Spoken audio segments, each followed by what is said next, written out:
आपको हम कल आपको शोषण में पढ़ाया था हमने, आज हम उसी के आगे। कल आपको फ्रांस की क्रांति के बारे में समझाया था हमने कि किस तरह से क्रांति क्यों शुरू हुई, और क्रांति के बाद पहले सामंती प्रथा थी, उसके बाद कि राजतंत्र शुरू हुआ था।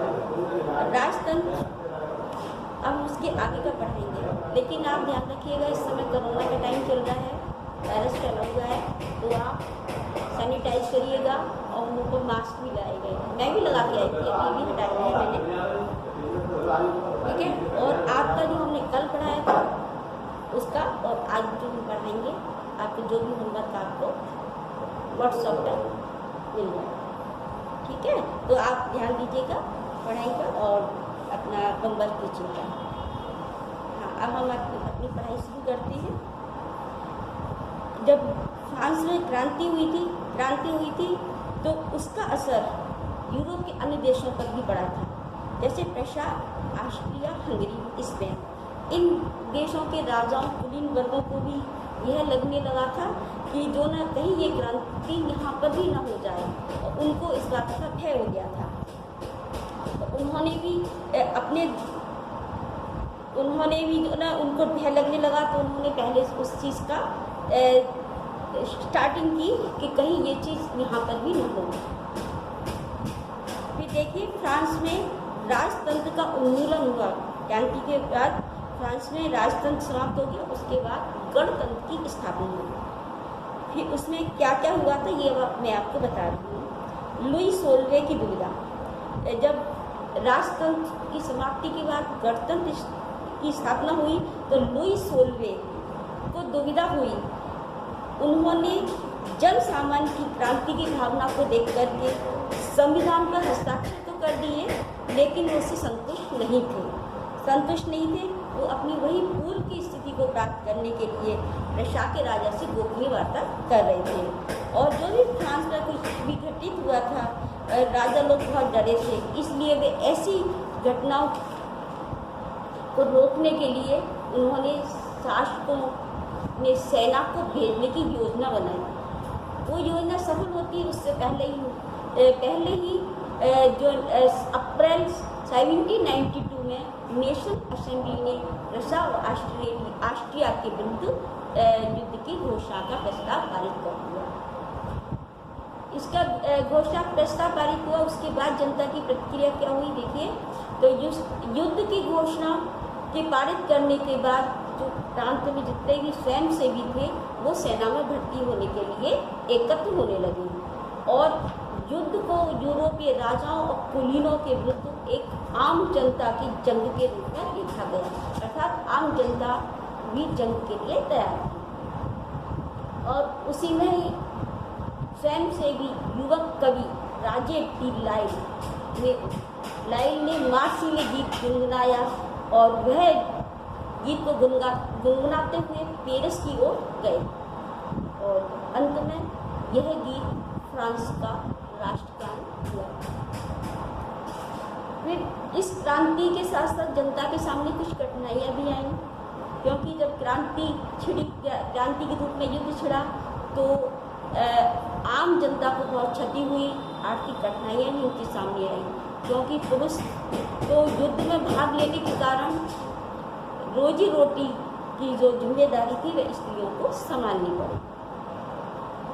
और लेकिन वहाँ की आबादी के बहुत सी जनता जो थी वो इस क्रांति के सिलसिले को जारी रखना चाहती थी, क्योंकि वह 1791 के संविधान में केवल अमीरों को ही राजनीतिक अधिकार प्राप्त हुए थे, तो आम जनता इससे वंचित थी, इसलिए वह युद्ध करना चाहती। अब फिर जैकोबिन क्लब की स्थापना हुई, जो 1791 के संविधान के प्रति जो आम जनता थी वह असंतुष्ट थी और वे अपने विचार विमर्श करती थी। तो इसके लिए उन्होंने राजनीतिक क्लबों को एक अड्डे बनाए, वो वहाँ पर अपने विचार विमर्श करते थे, जिनमें जैकोबिन क्लब सर्वाधिक सफल था, और जिसका नाम पेरिस के भूतपूर्व कॉन्वेंट ऑफ सेंट जैकोब के नाम पर रखा गया था। इस सारी गतिविधियों में महिलाएं भी सक्रिय थी।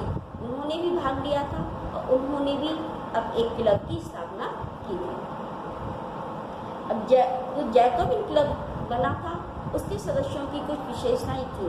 जो उसके सदस्य थे वो एक कम समृद्ध परिवार से थे, जैसे कि छोटे दुकानदार, जूते बनाने वाले, पेस्ट्री बनाने वाले, छपाई करने वाले, घड़ी साज और जो दिहाड़ी मजदूर थे वे सब इसमें सम्मिलित थे।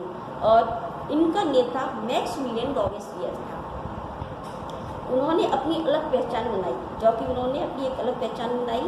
उन्होंने गोदी समाज से एक अलग, उन्होंने अपने पहनावे को अलग रूप दिया।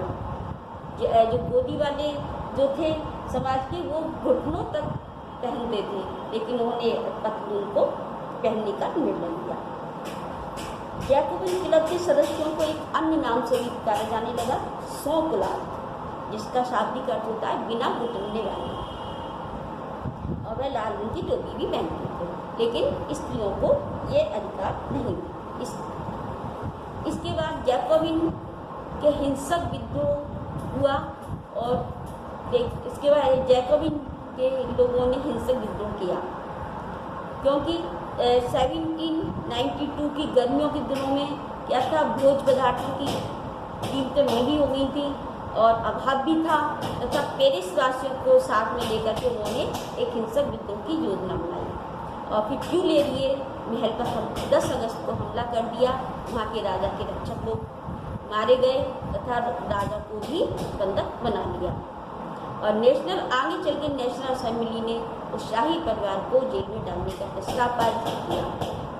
इसके बाद 21 वर्ष की आयु वाले सभी स्त्री पुरुषों को मतदान प्रदान कर दिया गया, चाहे वह उनके पास संपत्ति हो या न हो।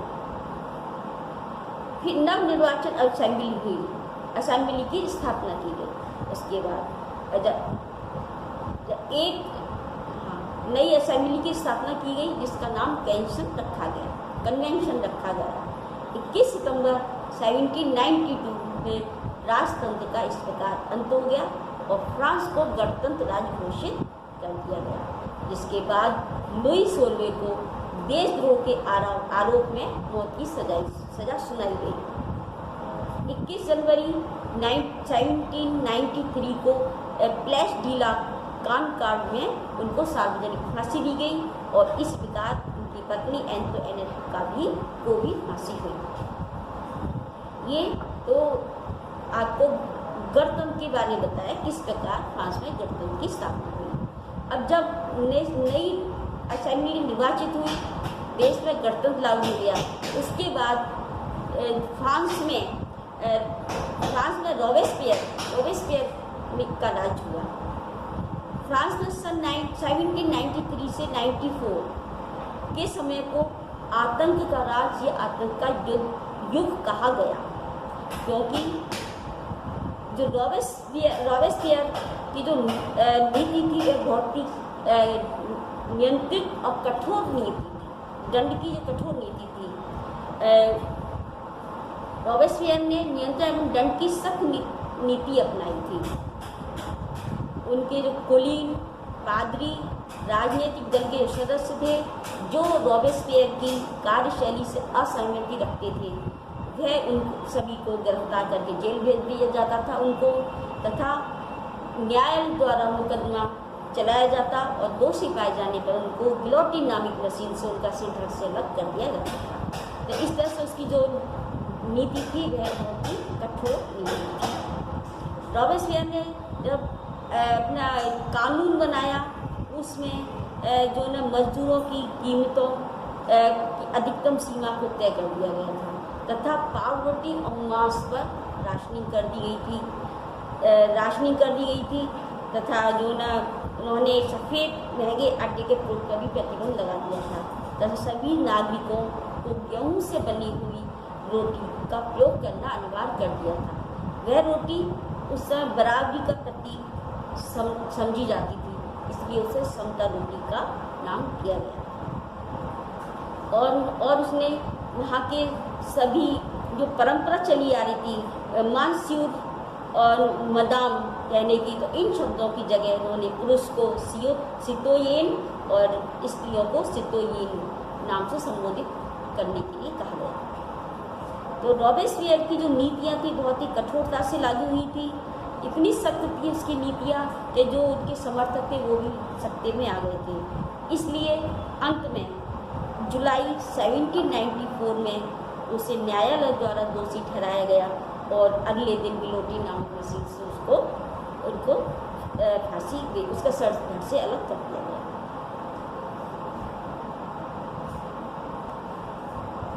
अब हम आपको ये डायरेक्टली शासित फ्रांस इसके बारे में बताएंगे, क्योंकि उसके बाद फिर जो ना ये जैकोबिन सरकार यानी रॉबेस्पियर सरकार उसका पतन हो गया। उसके बाद जो फ्रांस की सत्ता थी फिर से मध्यम वर्ग के लोगों के पास आ गई, और जब उनके पास आ गई तो उन्होंने अपने नए संविधान बनाए और उन्होंने फिर पहले की तरह संपत्ति विहीन लोगों को मत देने के अधिकार से वंचित कर दिया। जो संपत्ति विहीन थी, जिनके पास संपत्ति नहीं थी, उनको अधिकार देने से वंचित कर दिया। और इन परिषदों ने फिर जो ना नए संविधान में 2 निर्वाचित विधान परिषदों का प्रावधान किया गया और इन परिषदों ने 5 सदस्यों वाली कार्यपालिका को नियुक्त किया और यही कार्यपालिका डायरेक्टरी कही गई।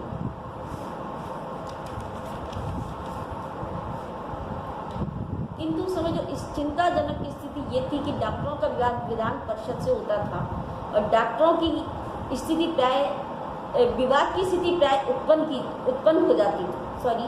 डायरेक्टरों का जो विवाद विधान परिषद से होता था और विवाद की स्थिति प्राय उत्पन्न हो जाती थी। ऐसी स्थिति में परिषदें डायरेक्टरों को बर्खास्त करने का प्रयास करती थी। डायरेक्टरी की राजनीतिक अस्थिरता के कारण वहाँ के सैनिक तानाशाह नेपोलियन बोनापार्ट के उदय का मार्ग प्रशस्त हुआ। उसके बाद उसके लिए रास्ता खुल गया। तो जब फ्रांस में सरकार के स्वरूप में ये इतने सारे परिवर्तन हुए तो परिवर्तनों के दौरान स्वतंत्रता, समानता, बंधुत्व ये सारे क्या आदर्श एक प्रेरणाजनक बने थे। और कुछ समय के बाद इन तत्वों ने न केवल फ्रांस बल्कि संपूर्ण यूरोप के राजनीतिक आंदोलन को भी प्रेरित करने का कार्य किया, अर्थात सारे संपूर्ण जो ने यूरोप को प्रेरणा मिली। इसीलिए इसके बाद इटली और जर्मनी में भी एकीकरण के लिए, राष्ट्रवाद के लिए वहाँ पर क्रांतियाँ हुई। अब देखिए, अब ये क्रांति हुई, इसमें क्या महिलाओं के लिए क्रांति हुई थी क्या?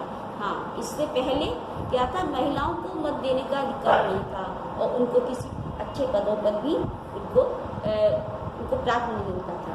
तो फ्रांसीसी क्रांति में महिलाओं की भूमिका अत्यंत महत्वपूर्ण रही थी, क्योंकि फ्रांसीसी क्रांति में महिलाओं ने भी पूरा सहयोग किया था। तो इनकी सक्रिय भागीदारी के कारण ही फ्रांसीसी समाज में महत्वपूर्ण परिवर्तन आ पाए थे। अधिकतर महिलाएं तृतीय स्टेट से संबंधित थीं। वे सिलाई बुनाई, कपड़ों की बुनाई जैसे कार्य करती थी, फल फूल सब्जियां आदि बेचती थी। अधिकतर महिलाएं अशिक्षित थीं और जो अच्छे कुलीन परिवार की जो बेटियां थीं वह तो कॉन्वेंट स्कूल में पढ़ाई कर सकती थी, लेकिन उसमें जो मजदूरी वो तो पढ़ाई कर सकती थी, बाकी अन्य नहीं कर सकती। सन 1791 के संविधान ने फ्रांसीसी महिलाओं को निराश ही किया, लेकिन 1791 में जो संविधान हुआ था उसमें महिलाओं के लिए कोई खास योजना नहीं थी, कोई प्रस्ताव नहीं था, जिसका मुख्य कारण इन्हें मताधिकार से वंचित रखा जाना था। उस समय इनको मताधिकार से वंचित कर दिया गया था, उनको अधिकार नहीं, मत देने का अधिकार नहीं था। असेंबली में इन्हें चुने जाने का अधिकार और राजनीतिक पदों की मांग। फिर क्या हुआ, महिलाओं को मत देने का अधिकार, असेंबली में चुने जाने का अधिकार और राजनीतिक पदों की मांग की जाने लगी। और इसमें इन्होंने महिलाओं ने क्लबों की स्थापना की और लगभग 60 महिला क्लब उस समय अस्तित्व में थे, जो फ्रांस के विभिन्न शहरों में थे, जिसमें the society of revolutionary and public women ये वाला जो क्लब था वह सबसे ज़्यादा प्रसिद्ध था और समाचार पत्र भी कई महिलाओं ने समाचार पत्र निकाले। फिर इसके बाद ये क्रांतिकारी सरकार द्वारा फिर महिलाओं की दशा को सुधारने के लिए कानून बनाए गए। प्रारंभिक वर्षों में तो क्रांतिकारी सरकार ने महिलाओं के जीवन में सुधार लाने के लिए कानून लागू किए। इन्हें सरकारी स्कूलों में शिक्षा प्राप्त करने का अधिकार प्राप्त हो गया और जो अनिवार्य शिक्षा के रूप में था वो अब इच्छा के और महिला अपनी इच्छा के अनुसार विवाह भी कर सकती थी और तलाक को भी कानूनी मान्यता मिल गई थी तथा महिलाओं को प्रशिक्षण भी दिया जाने लगा और वह जिससे कि वे कलाकार बन सकती थी। फ्रांसीसी महिलाओं को मत देने के अधिकार की भी प्राप्ति हुई। इसके बाद लगातार संघर्ष के बाद उनको महिलाओं को मत देने का अधिकार भी प्राप्त हो गया।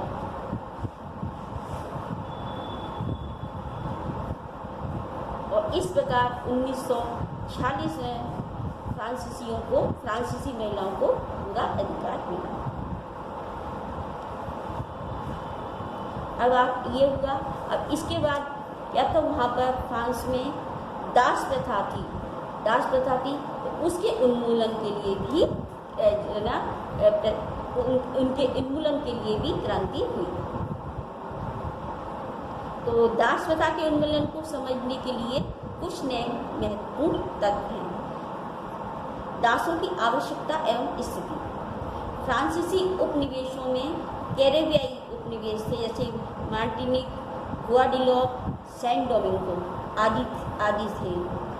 ये महत्वपूर्ण थे। ये तंबाकू, नील, चीनी, कॉफ़ी के महत्वपूर्ण आपूर्ति करता थे। फ्रांसीसियों को यहाँ जहाँ श्रमिकों की जरूरत थी वहीं यूरोपीय देश उनको ले जाते थे। काम न करने की इच्छा होने के कारण ही दासों का व्यापार प्रारंभ किया और जो यूरोप, अफ्रीका, अमेरिका के मध्य शुरू हुआ। 17वीं शताब्दी में इसे ही त्रिकोणीय दास व्यापार के नाम से जाना गया।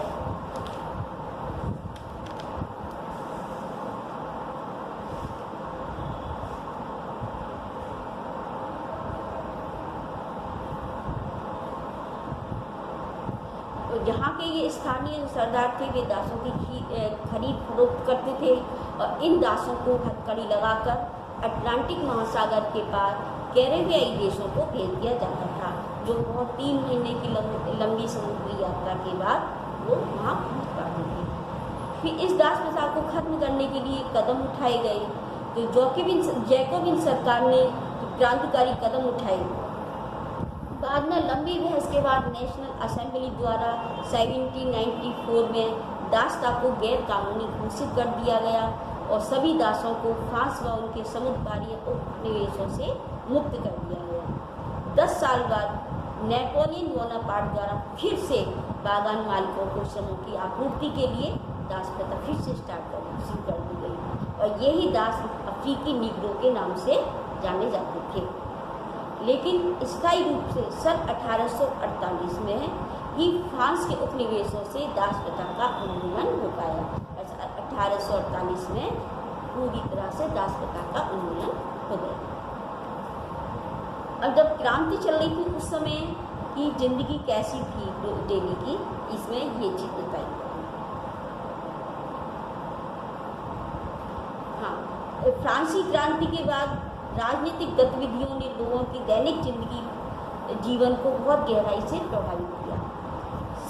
1789 से उसके बाद के वर्षों में फ्रांस के पुरुषों एवं महिलाओं के जीवन में अनेक सुखद परिवर्तन हुए। अर्थात जब क्रांति हुई उसके बाद उनकी जिंदगी में क्या परिवर्तन हुआ, इसका क्रांति का क्या परिणाम हुआ, ये यहाँ पर बताया जाता है। तो उनके जीवन में बहुत सुखद परिवर्तन हुए। क्रांतिकारी विचारधारा वाली सरकार ने विभिन्न कानूनों को बनाकर स्वतंत्रता और समानता के आदर्शों को दैनिक जीवन में समाहित करने का प्रयास किया। क्रांति के बाद सबसे महत्वपूर्ण कानून अस्तित्व में जो आया वह सेंसरशिप की समाप्ति थी। प्राचीन राजतंत्र के दौरान लिखित सामग्री एवं सांस्कृतिक गतिविधियों से पुस्तक, समाचार पत्र, नाटकों आदि को सम्राट के सेंसर अधिकारियों द्वारा अनुमोदित किए जाने के बाद ही उनको प्रकाशित या मंचित किया जा सकता था। क्रांति के बाद स्थिति बहुत बदल चुकी थी। अधिकारों के घोषणा पत्र में भाषण और अभिव्यक्ति की स्वतंत्रता को नैसर्गिक अधिकार घोषित किया। इसके कारण फ्रांस के शहरों में समाचार पत्रों, पर्चों, पुस्तकों और छपी हुई तस्वीरों की संख्या वहाँ बढ़ गई और यह सामग्री बहुत ही तीव्रता से गांव तथा दूर के इलाकों तक पहुँचने लगी थी। फ्रांस में घटित हो रही सभी घटना और परिवर्तनों का उल्लेख तथा टिप्पणियाँ भी इन सभी सामग्रियों में होती थी। उस प्रेस की स्वतंत्रता से आशा था कि घटना पर परस्पर विरोधी विचार प्रकट किए जा सकते हैं और प्रिंट माध्यम के प्रयोग करके एक पक्ष ने दूसरे पक्ष को अपने दृष्टिकोण से सहमत करने का प्रयत्न किया। नाटक, संगीत तथा उत्सव वाले जुलूसों में बड़ी संख्या में लोग भाग लेने लगे। यह राजनीतिज्ञों एवं दार्शनिकों को विचारों को समझने का बहुत सरल एवं लोकप्रिय तरीका था, क्योंकि पढ़े लिखे लोगों की संख्या उससे बहुत कम थी। अंत में पुस्तकें, समाचार पत्र आदि बहुत कम लोग भी पढ़ समझ पाते थे। इस तरह से फ्रांस की क्रांति की समाप्ति हुई है, जो ना गणतंत्र राज बन गया। लेकिन जो इसकी अंत हुआ था वह बास्तिल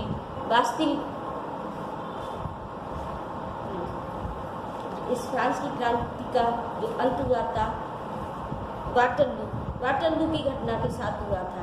वाटरलू का युद्ध सन 1815 में लड़ा गया था, जिसमें नेपोलियन बोनापार्टा का ये अंतिम युद्ध था।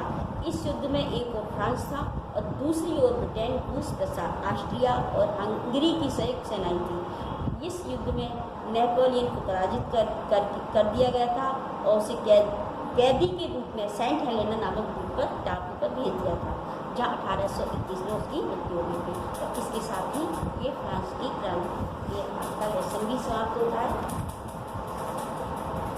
तो बच्चों, हमने आपको आज आपका ये लेसन पूरा करा दिया है, आप इसकी रिवीजन करिएगा। तो अब हम आपको ज्योग्राफी का फर्स्ट लेसन आपको समझाते हैं। तो आप ये ज्योग्राफी फर्स्ट लेसन आप देखिएगा। नंबर 1, भारत, आकार और स्थिति। इस लेसन में आपको भारत, इस संसार में भारत की क्या स्थिति है, वह कहाँ स्थित है, ये सारी चीज़ें बताई जाएंगी।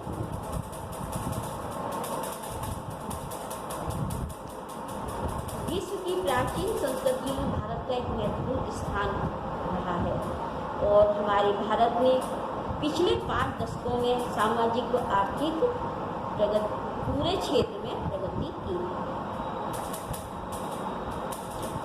और विश्व के इतिहास में भी हमारे भारत का बहुत ही महत्वपूर्ण योगदान रहा। अब इस संसार में हमारे भारत की स्थिति क्या है, ये देखिए। भारत एक विशाल देश है और यह उत्तरी गोलार्ध में स्थित है। हमारे पूरे विश्व को जो ना भूमध्य रेखा है 0 डिग्री, वो पूरे विश्व को 2 भागों में डिवाइड करती है। 2 भागों में डिवाइड करती है। हमारे भारत है वह उत्तरी गोलार्ध में आता है, इसलिए उत्तरी गोलार्ध में स्थित है। इसका जो मुख्य भाग है 8 डिग्री 4 मिनट उत्तर से 37 डिग्री और 6 मिनट उत्तर अक्षांश तथा 68 डिग्री 7 मिनट पूर्व से 97 डिग्री 25 मिनट पूर्व देशांतर तक है। अर्थात हमारा जो देश है हमारे कुछ पूरी दुनिया को हमारे वैज्ञानिकों ने कुछ काल्पनिक रेखाओं के द्वारा डिवाइड किया है कि जिससे हम किसी भी शहर की या किसी देश की वास्तविक स्थिति का हम ठीक पता कर सकें। तो ये हमारे पूरे भारत को देशांतर और अक्षांश रेखाओं से डिवाइड किया गया है। जो आड़ी रेखा है वो अक्षांश रेखा कहलाई जाती है, जो खड़ी रेखा है उत्तर से दक्षिण तक वो देशांतर रेखा कहते हैं। तो जो हमारे भारत की स्थिति है वह उत्तर तो 8 डिग्री 4 मिनट तथा दक्षिण में 37 डिग्री और 6 मिनट तक है, अक्षांश तक फैला है। और पूर्व आपका पश्चिम में 68 डिग्री और 7 मिनट पूर्व से और 97 डिग्री 25 पूर्व देशांतर तक है। कर्क रेखा जो न 27 डिग्री 30 मिनट उत्तर में देश को लगभग 2 बराबर भागों में बांटती है। अर्थात जो कर्क रेखा है वो हमारे भारत देश को पृथ्वी के बीच से गुजरती है और वो हमारे भारत को 2 भागों में बांटती है। इधर जो न इस साइड में पूरा भारत का मैप दिया हुआ है, आप उसको देख के समझ भी सकते हैं। ये जो ना देखिए ये कर्क रेखा जा रही है 24 डिग्री के नीचे है ये, और देशांतर रेखा है ये इसको दिया हुआ है ऊपर उत्तर से नीचे कर दिया हुआ पूरा लिखा हुआ है, इसमें आप इससे और अच्छी तरह से समझ सकते हैं।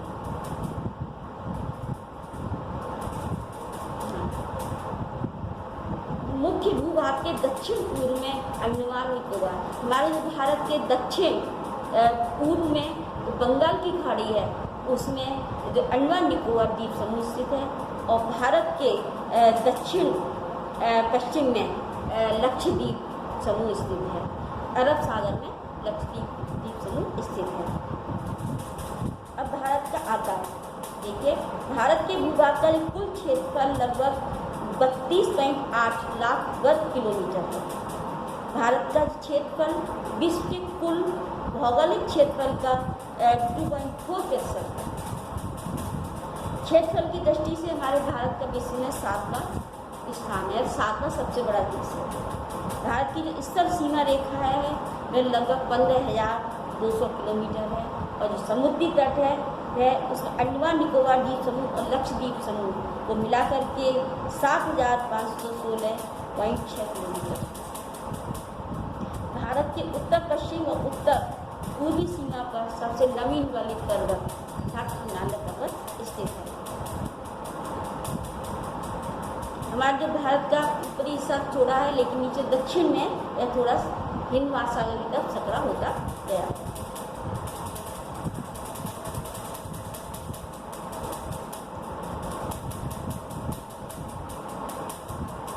और भारत का ऊपर पूर्व पश्चिम की बजाय नीचे उत्तर दक्षिण का हिस्सा थोड़ा सा कम प्रतीत होता है। गुजरात से अरुणाचल प्रदेश के जो स्थायी समय में 2 घंटे का अंतर रहता है, इसलिए हमारा जो 82 डिग्री 30 मिनट पूर्व देशांतर रेखा, ये जो ऊपर से नीचे डॉट करके दी हुई है रेखा, ये रेखा जो भारत की मानक याम्योत्तर माना गया है इस रेखा को, और ये मानक समय बताती है। उत्तर प्रदेश में जो ये रेखा उत्तर प्रदेश में इलाहाबाद जिले के क्षेत्र मिर्जापुर से गुजरती है, और इससे अक्षांश का प्रभाव दक्षिण से उत्तर की ओर दिन और रात के समय पर पड़ता है।